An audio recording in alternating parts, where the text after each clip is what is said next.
Please remember to stay safe and wear a mask. Alright, stay safe. The signs of virus.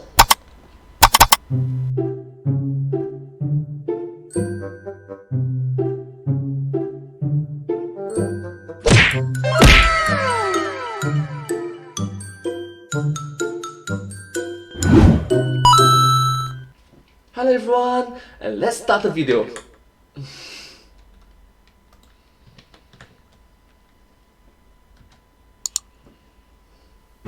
Dear Capcom. Hi, Capcom. Hi, it's me, Austin, and I've been stuck in my apartment for going on 2 weeks now because my city is under a shelter-in-place order due to the, the thing. I even...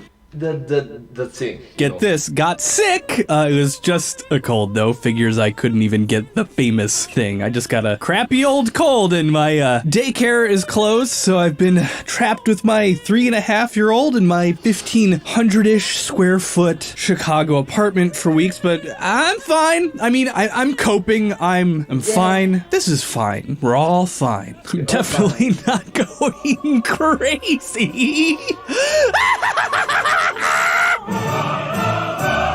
Maybe I'm not doing as well as I thought. Yeah, who cares? Do you know that there's a new Resident Evil remake coming out? It's my favorite entry in the series. Yeah, it came at exactly the time in which there is a global pandemic right now. A zombie video game. Yeah, I know what you're thinking. Resident Evil 3, and I am so freaking pumped. But more importantly, it's an opportunity for me to finally reapproach a topic that I've left gathering dust for, wow, 3 years now, going on 4. No, that's 5 years ago. Right now it's 2021. Great. I am ancient. I had a crap ton of fun making this video, and it really introduced me to a lot of stuff I was previously unfamiliar with, but it always bugged me because huge aspects of it are 100% super duper wrong and stupid and wrong and Camera, just reverse that, man. bad and wrong and bad. And in order to Oh wait, I want to hear the meme. 100% super duper wrong and stupid and Oh my god, the cat is biting the wrong and bad and wrong and bad. post no bills. Bill 966, Bill Gates. Even the President Bill. Alright, you hear about the dog who gave birth at the side of the roads? She was taken up for littering.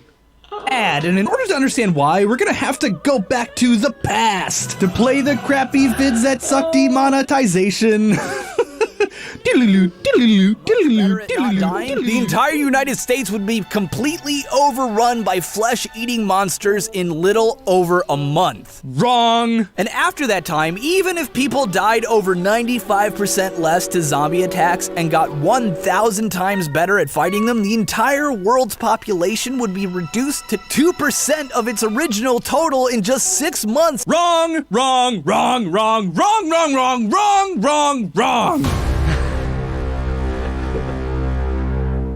Chigo. Okay, so the original premise of my first video on this subject was trying to figure out whether or not the ending of Resident Evil 3 was, like, a good idea or not. And to that end, I guess I gotta say that we have spoilers incoming right now. I mean, Resident Evil 3 is over 20 years old, so I feel like it doesn't need a spoiler warning. It's 22 years ago, so But there's also the remake, so like, whatever. If spoilers bother you, this is your warning, capiche? Okay, so at the end of Resident Evil 3, the United States of America nukes Raccoon City in order to protect the nation from the zombie outbreak, and it seems like an overzealous reaction, right? I mean, Lord, just like put up a fence or something, right? Well, no, not really. Using the power of epidemiology, more specifically the epidemiology. Tools of epidemic modeling, which I'll get into more later, I proved that the United States, if they didn't do something drastic, would fall to the zombie outbreak in little over a month, and the world itself would fall in just under a year, and it's here where I tremendously screwed up. You see, purely mathematical epidemiological models are great for predicting the spread of diseases in a small local community where there's a large group of people in a relatively small space. And to that end, before we go any further, let's go over our parameters, and then we'll get to the good stuff, including the part where I'm super wrong about everything. Mostly, kinda. We're just gonna take for granted that zombies can exist even though they're plausibly ridiculous, and a moving, biting organism actually requires so many things to be working perfectly in tandem that they, in all honesty, really could not exist. Who cares? They exist. Deal with it. Now, zombies in the Resident Evil franchise are created by the T-virus, which is, you know, a virus. Glad we got that out of the way. The T-virus can be contracted in a number of ways, and while the most common way of acquiring it, at least in a widespread outbreak, is from getting bitten by a zombie, the initial outbreak in Raccoon City is actually caused by the virus spreading to the local water supply. We'll be mostly ignoring that for now, but it is important to keep in mind.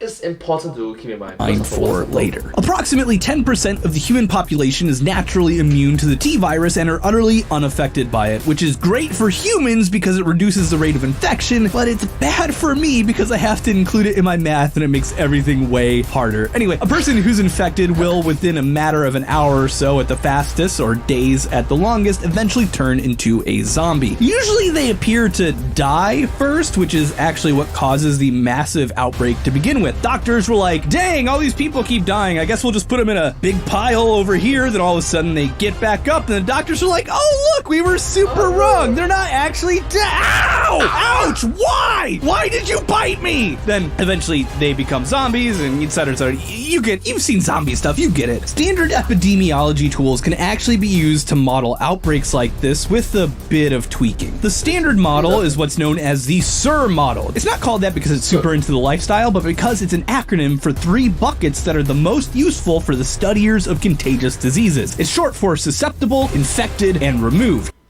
Susceptible, infected, removed. Let me repeat one more time. Susceptible, infected, removed.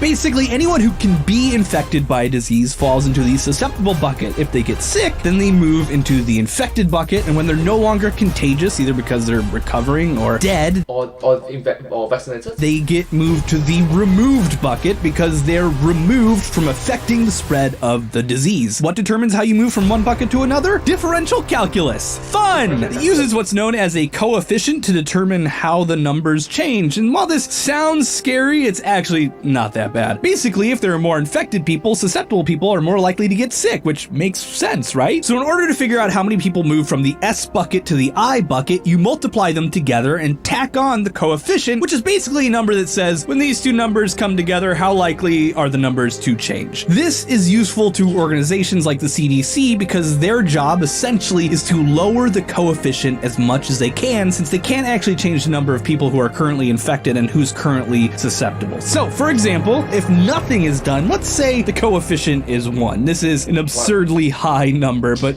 let's just never mind that. But if the CDC does a massive hand washing campaign, they can drop the coefficient down to, say, 0.75.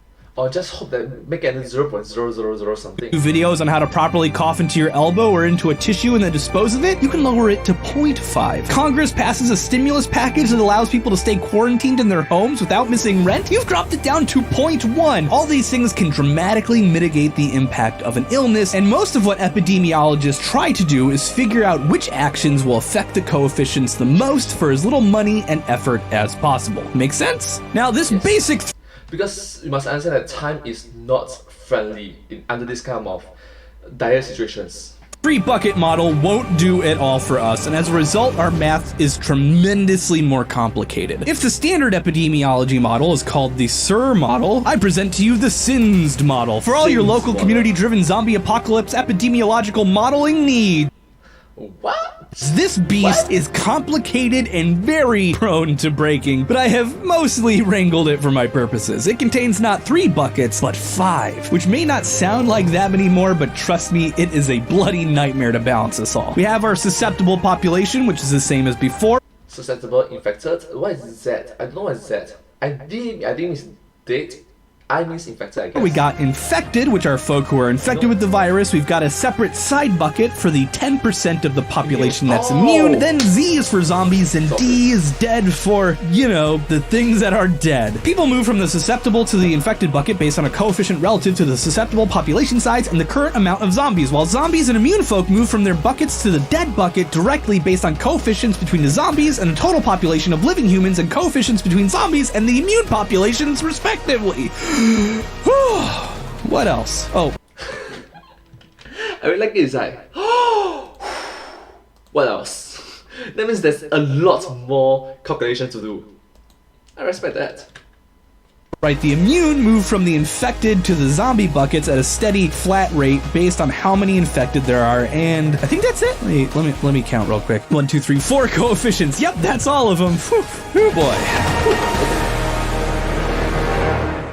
For my purposes, the infected population only includes those who are infected to the point where they're bedridden or effectively unable to impact the population. Alrighty, this is all good, and with these numbers, we can really accurately measure and show off the Raccoon City outbreak really, really well, which For the game in Raccoon City, I did in my first video if you want to check it out. But it's when you try to expand past small communities where you run into problems. And boy, did I mess up there. You simply cannot use SIR models to model entire countries, let alone the entire world. Bad 2016, Austin. As articulated very concisely in the MIT paper, You Can Run, You Can Hide, the epidemiology and statistical mechanics of zombies when it comes to the limitations of SIR modeling, until now, we have considered fully connected, well-mixed populations where any infected individual can infect any susceptible individual with equal probability. But surely, a zombie in New York cannot bite someone in Los Angeles. I could not have said that better myself. And this is true, but surely a zombie in New York cannot bite someone in Los Angeles.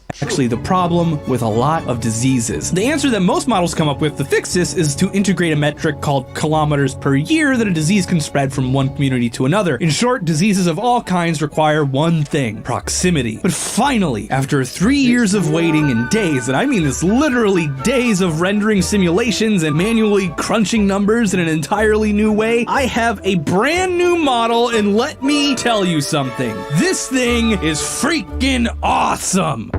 Yeah, freaking awesome for a nerd because of all the number involved. So it's a nerdy geek or geeky nerd, something like that.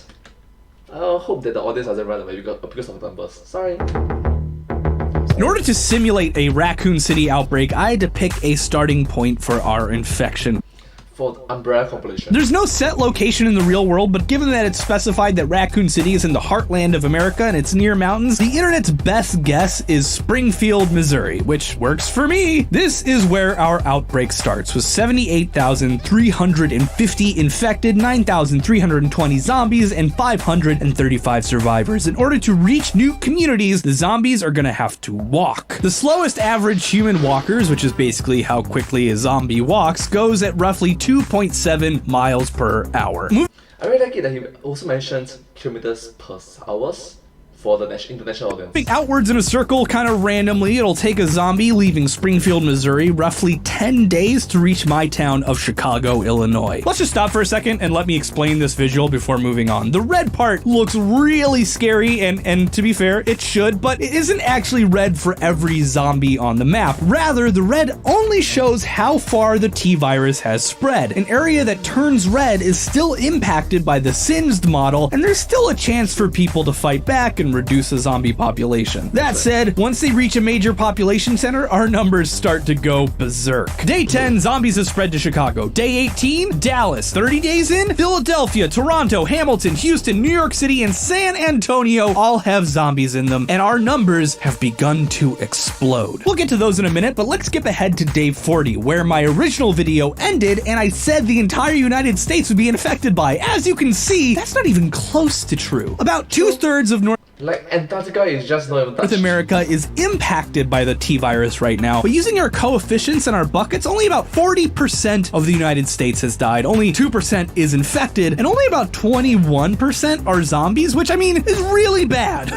Don't get me wrong, but it's not like everyone is zombies or dead by a long shot. That said, you may start to realize a problem just looking at the map as it is right now. Bombs are not going to fix this problem. The reason a nuke even worked in the first game is because all the zombies were concentrated in one spot. Now, zombies are spread over 5.5 million square kilometers. At an average blast zone of 113-ish square kilometers, this outbreak would already strain the supply of nuclear weapons in the entire world at the height of the Cold War, requiring almost 50,000 nuclear bombs to clear out this space. Right now, we'd be screwed since there's only about 13,000 in the entire world. Yikes!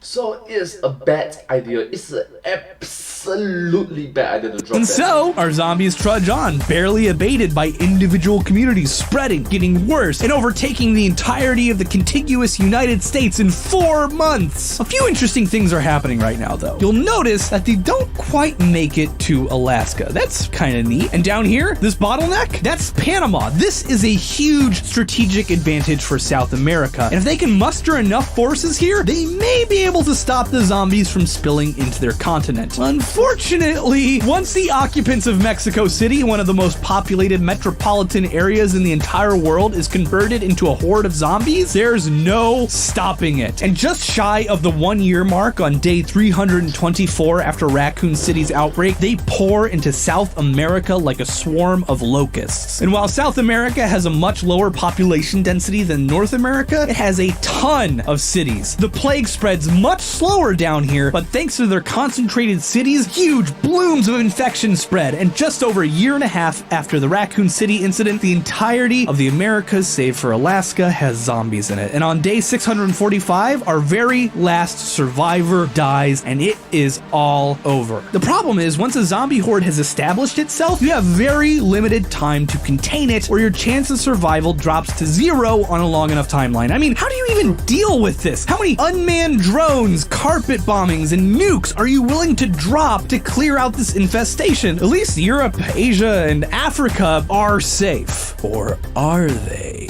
Because guess what? They ain't! Like shipping by air. Because you forgot something that I did not, because I am actually crazy and have spent 129 hours of caffeine-driven time working on this monstrosity, and the thing that you forgot is this: the Gulf Stream.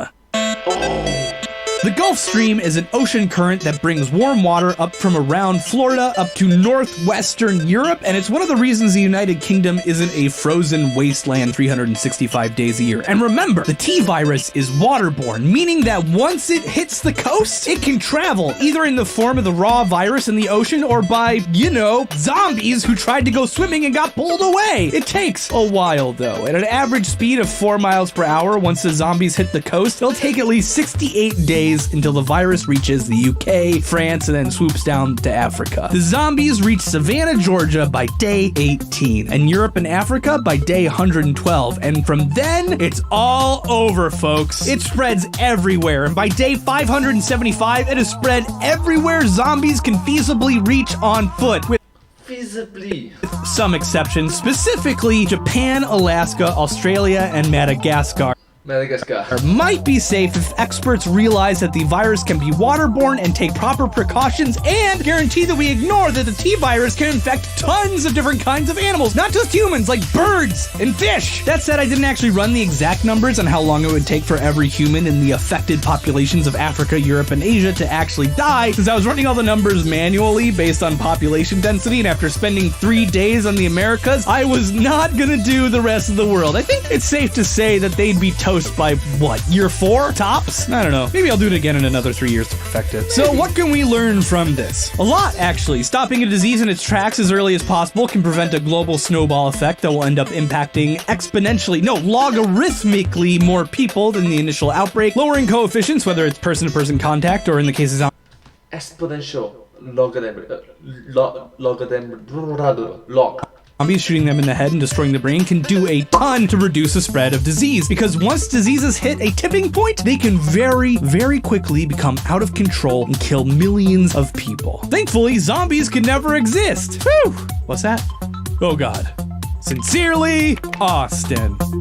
Hey there, huge shout out to Zach Stew, one of Matt's writers who helped get me on the right track and pointed me in the direction of Zombie Town USA, a super fun website made by the MIT academics who wrote the paper I referenced in my video. Give a thumbs up for Zach doing me a solid and subscribe to the channel for more videos like this one. I'm gonna go take a nap. Thank you so much. Please remember to rest well and stay safe, alright? All of you.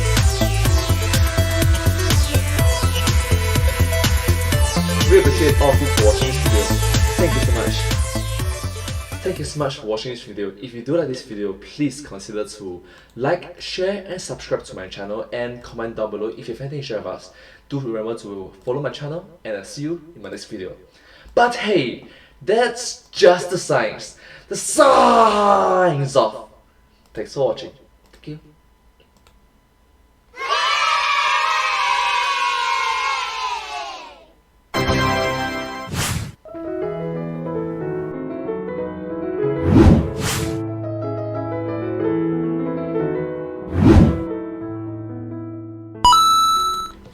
Thank you so much for watching this video. This video came up from a YouTube channel, The Game Terrorists, and sincerely, I'm just a huge fan of their works, so I hope that all of you can show respect, be grateful, appreciation, and watch more of their videos. Thank you so much. And yeah, one last thing. This video came out in the year 2020, so the current global pandemic, even until now in the year 2021, is still relevant. Yeah. See you in the next video. Bye. See you in my next video.